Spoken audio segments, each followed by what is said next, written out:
Growing up poor in the deep south meant sharing a lot with my little brother Ollie. Most often, we'd pass toys, clothes, and skin conditions between us. Up until he was 6, we even shared a bed. Neither of us was happy about that. It was my 10th birthday when that all changed. I got one present that year, and it was a bed of my own.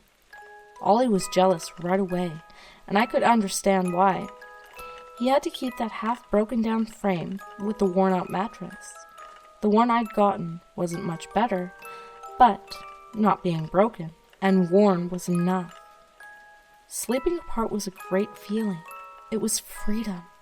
No longer would I have to suffer the sudden and inexplicable kicks to the stomach. No longer would I wake up with Ollie's foot pressed into my neck, like he'd stepped on Dracula the night before. At least, that's what I'd thought. Right away, right after I got the new bed, the shrieks started. At first I thought Ollie woke up in the middle of the night and screamed because he'd gotten scared. Then, the sound echoed through the tiny room again, and I knew it wasn't a normal cry. The room was always black, as pitch after sunset.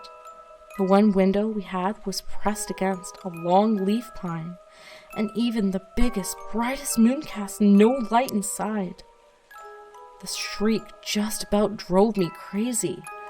Every night, probably at the exact same time, these sharp yelps would knock me right out of my dreams.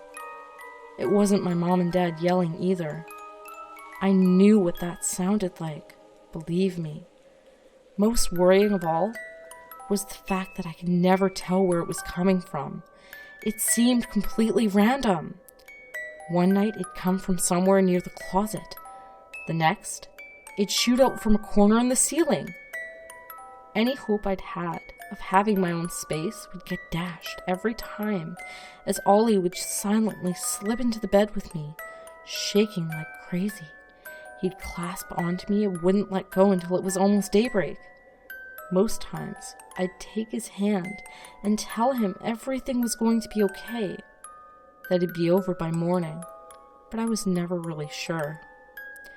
Over time, the shrieks started changing.